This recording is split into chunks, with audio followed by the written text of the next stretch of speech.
ادھر آ گئی ہے. ہم اس کی مذمت کرتے ہیں اس لیے چونکہ آپ مظلوم ہیں اور آپ اپنی بات کرنے آئے ہیں، اور اس طریقے سے آپ تک رسائی روک دینا، سڑکیں بند کر دینا. پہلے جن کو شک بھی تھا کہ ایسے عناصر ہیں ہماری ریاست کے اندر جو یہ کام نہیں کرتے، آج ان کو بھی یقین ہو گیا ہے کہ وہ کام یہی کرتے ہیں، اور یہی لوگ ہیں جو جبری گمشدگیوں کے پیچھے ہیں. اور وہ اس لیے آپ سے ڈرتے ہیں چونکہ آپ نے آج ان کو بے نقاب کیا ہے پورے پاکستان کے سامنے. میڈیا میں کچھ ایسے ہیں لوگ جو اپنی آنکھیں ضرور پھیر لیں گے اور مجبوری سے پھیریں گے، مگر اس کا مطلب یہ نہیں کہ ظلم نہیں دیکھ رہے.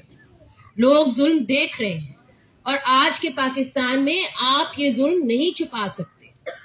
میں کئی عرصے سے آپ کو دیکھ رہی ہوں کہ آپ نے اپنے پیاروں کی تصویریں لیے آپ بلوچستان میں کھڑے ہوئے ہیں، اور وہاں پہ خواتین ہماری یہ کہتی ہیں کہ اگر زندہ ہے تو عدالت لے آؤ، اگر مر گیا ہے تو کم از کم اس کی لاش دے جاؤ.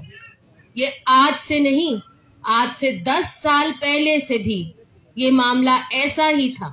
1 دہائی سے زیادہ گزر گئی ہے اور وہ تصویریں آپ لیے گھوم رہے ہیں جس کا جواب آپ کو نہیں ملتا. ہم اس کی مذمت کرتے ہیں. کیا وجہ ہے کہ ہماری عدالتیں جو ہمارے تحفظ کے لیے بنی ہیں نہیں بلاتی لوگوں کو اور نہیں ان سے پوچھتی کہ بتاؤ کہاں لے کے گئے، کون سے قانون کے تحت ان کو لے کے گئے؟ وہ جواب آج تک نہیں آیا، اور وہ سوال بہت کم پوچھا گیا. ہم اس کی مذمت کرتے ہیں. ریاستی اداروں نے جو ظلم کیا سو کیا، اس کے کور اپ کے لیے جو آپ کے ساتھ ہو رہا ہے وہ آج نہ صرف پورے اسلام آباد اور پاکستان کے سامنے ہے، پر پوری دنیا اس کو دیکھ رہی ہے. آپ کب تک چھپائیں گے؟ اور مجھے اس کا بھی افسوس ہے کہ ایک سیاسی سلوشن جس کی توقع کی جا رہی تھی اس کے دروازے آج نہیں، آج سے 2006 میں بند کر دیے گئے. میں بلوچستان میں ہی تھی جب اکبر بگٹی کو بے دردی سے قتل کر دیا گیا تھا. میں بلوچستان جا رہی تھی جب ہمارے HRCP کے مشن کے ساتھ ہم تھے، جب ہمارے اوپر گولیاں برسائی گئیں اور ہماری رسائی روک دی گئی تھی کہ آپ مت جائیں ڈیرہ بگٹی، مت دیکھیں، مت رپورٹ کریں کہ وہاں پہ کیا ہو رہا ہے. مگر اس وقت میری والدہ آسما جہانگیر اس مشن کو لیڈ کر رہی تھیں اور وہ چلتی گئی، اور وہاں پہ جا کے انہوں نے ایک پورا مشن اپنا کمپلیٹ کیا. تو ہمیں اندازہ ہے کہ کس طریقے سے روکا جاتا ہے لوگوں کو جب وہ آپ کا دکھ درد بانٹنے آئیں یا آپ کا دکھ درد جو ہے آپ سے سننے آئیں. اور یہ بڑی افسوسناک بات ہے کہ وہ تو آمرانہ دور تھا، یہاں پہ تو پھر کوئی تو سیمپلنس ہے سویلین سپریمیسی کی، اور یہی چیز یہاں پہ دہرائی جا رہی ہے کہ آپ کے جو دکھ اور درد ہیں اس کو چھپایا جا رہا ہے. بطور HRCP کی کو چیئرپرسن، شریک چیئرپرسن، ہم اس کی مذمت کرتے ہیں. جہاں تک آپ کا سوال، میرا خیال ہے کہ اس چیزوں کو آپ نہیں چھپا سکتے. میں مین اسٹریم کا بھی حصہ ہوں، اور آپ یقین کریں کہ یہ ایک مجبوری ہے جس کے تحت یہ ایک سچائی ہوتی ہے کہ جہاں ظلم ہوتا ہے لوگ ظلم کو دیکھ سکتے ہیں. اور جس طریقے سے آپ نے اپنی یہاں پہ فریاد رکھی ہے، ہم تو امید کر رہے ہیں کہ کیئر ٹیکر گورنمنٹ آپ کے مسائل کا حل ڈھونڈے گی، اس کی فکر ہے. بہت شکریہ. مسنگ پرسنز کے لیے جو کیمپ لگایا، ایک عمومی سوال جو بہت یہاں دہرایا جاتا ہے وہ ڈیٹا کے حوالے سے ہے کہ ہمارے ملک کے وزیر اعظم ایک بیان دیتے ہیں کہ وہ زیادہ سے زیادہ ڈیٹا ہے اس وقت لاپتہ افراد کی وہ 68,000 میرے پاس ہیں. میں نے کئی دفعہ ان کو کہا بھی ہے کہ اگر یہ ڈیٹا غلط ہے یا میرے پاس آپ کم ہیں تو آپ میرے پاس آئیں، بیٹھیں، کیمپ میں آئیں، یہاں آئیں بیٹھیں. ایک ایک چیز میں آپ کو دکھاؤں، اگر ان میں سے کوئی بھی غلط ہوا تو میں مجرم ہوں، آپ سچے ہیں. اس طرح بھی نہیں کرتے. جب 2011 میں ورکنگ گروپ آیا بلوچستان، کراچی، اسلام آباد، انہوں نے ہم نے ڈیٹا کا پوچھا کہ کیونکہ ساری پارٹی اکٹھے ہو گئے. انہوں نے کہا کہ ماما ڈیٹا کا ہم کیا بولیں. تو میں نے کہا کہ دیکھو ڈیٹا میرے پاس ہے سب کچھ. آپ لوگ جو بھی آپ سے سوال کرے گا تو آپ کہیں گے مسنگ پرسنس کے پاس ڈیٹا موجود ہے. تو جب ہماری باری آئی ملاقات کی تو 100 سے زیادہ لواحقین اس وقت موجود تھے. ورکنگ گروپ کے سامنے ہم نے ایک ایک کی بات کرائی، اپنا مدعا انہوں نے پیش کی، کس طرح اٹھائے ہیں، کیسے لے گئے ہیں. تو پھر ہم نے وہ جو شہید ہوئے تھے ان کی بھی ہم نے کتاب بنا کے ان کو دیا تھا. جو ڈیٹا میرے پاس اس وقت 14,000 کی تھی 2011 میں، وہ بھی ہم نے ورکنگ گروپ کو پیش کی کیمرے کے سامنے. تو وہ آ کے تحقیقات کی اور وہ آ کے اسلام آباد میں ایک پریس کانفرنس کی. وہ اندر ریکارڈ ہے، آج تک ان کا ہمارے پاس ریکارڈ بھی موجود ہے. انہوں نے ایک پریس کانفرنس کی اور کہا کہ واقعی کہ بلوچستان سے 14,000 کے قریب لوگ لاپتہ کیے گئے ہیں جبری طور، جن کو اٹھانے میں ISI، MI، FC یہ لوگ ہیں. اس وقت CTD نہیں بنا تھا، CTD اب بعد میں بنا، تو FC کی جگہ CTD کو حوالے کیا یہ کام کرنے کے لیے، اٹھانا اور ان کی مسخ شدہ لاشیں پھینکنا. اس کے بعد پھر جب دوسری دفعہ میں اقوام متحدہ گیا، وہاں بھی میں اپنے ساتھ ڈیٹا لے کے گیا اور ان کی مسخ شدہ لاشوں کی بک بھی بنائی. وہ بھی میرے پاس موجود ہے، ان کو بھی میں دکھانے کے لیے تیار ہوں. اچھا، اس میں جو ہے نا 350 کے قریب خواتین بھی لاپتہ ہیں. وہ کب کے ہیں؟ وہ 1971، 70، 72، 73 کے ہیں، جو مری اور بگٹی کے دور کے ہیں. جس میں آج تک سب کو پتہ بھی ہے کہ 2006 میں زرینہ مری کو ایک ٹیچر تھی اسکول کی، صرف خواتین کی ڈیٹا مانگا تو وہ میں نے ان کو دے دیا، BBC والوں کو بھی، کہ آپ بلکہ یہاں اگر سیر یہاں ہے تو انہوں نے مجھ سے مانگا اسلام آباد سے کہ ہمارا نمائندہ کاظم کوئٹہ میں ہے، آپ ان کو یہ دے دیں. تو وہ میں نے پھر کمیشن والے وہاں سے پہلے تو ان سے